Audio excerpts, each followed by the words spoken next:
was a man from Ramathaim-Zophim, in the hill country of Ephraim. His name was Elkanah, son of Jeroham, son of Elihu, son of Tohu, son of Zuph, an Ephraimite. He had 2 wives, the first named Hannah, and the second named Peninnah. Peninnah had children, but Hannah was childless. This man would go up from his town every year to worship and to sacrifice to the Lord of hosts at Shiloh, where Eli's 2 sons, Hophni and Phinehas, were the Lord's priests. Whenever Elkanah offered a sacrifice, he always gave portions of meat to his wife Peninnah,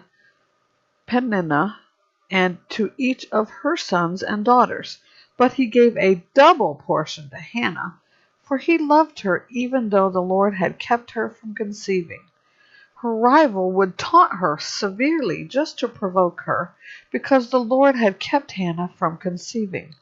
Whenever she went up to the Lord's house, her rival taunted her in this way every year. Hannah wept and would not eat. "Hannah, why are you crying?" her husband Elkanah asked. "Why won't you eat? Why are you troubled? Am I not better to you than 10 sons?" Hannah got up after that they ate and drank at Shiloh. Eli the priest was sitting on a chair by the doorpost of the Lord's tabernacle. Deeply hurt, Hannah prayed to the Lord and wept with many tears.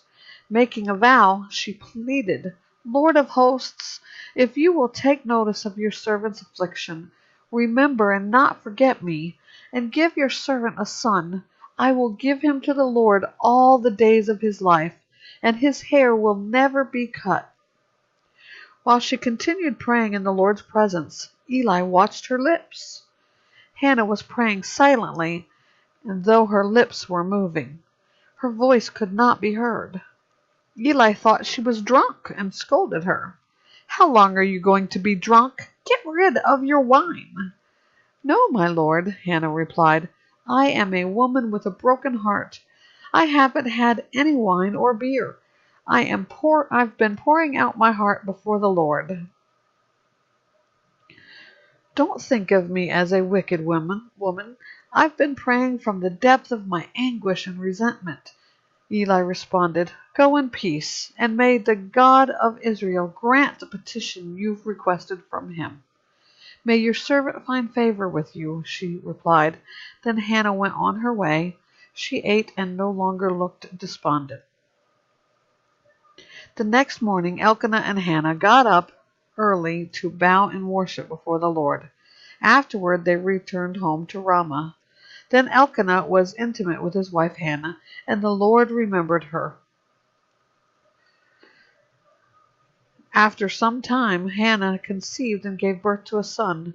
She named him Samuel, because she said, "I requested him from the Lord."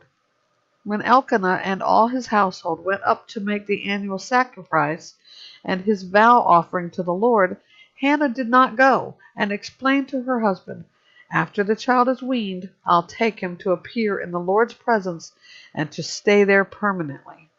Her husband Elkanah replied, "Do what you think is best, and stay here until you've weaned him. May the Lord confirm your word." So Hannah stayed there and nursed her son until she weaned him. When she had weaned him, she took him with her to Shiloh, as well as a 3-year-old bull, half a bushel of flour, and a jar of wine.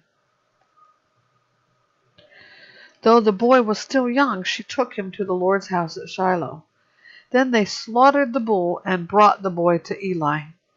"Please, my lord," she said, "as sure as you live, my lord, I am the woman who stood here beside you praying to the Lord. I prayed for this boy, and since the Lord gave me what I asked him for, I now give the boy to the Lord. For as long as he lives, he is given to the Lord." Then he bowed in worship to the Lord there.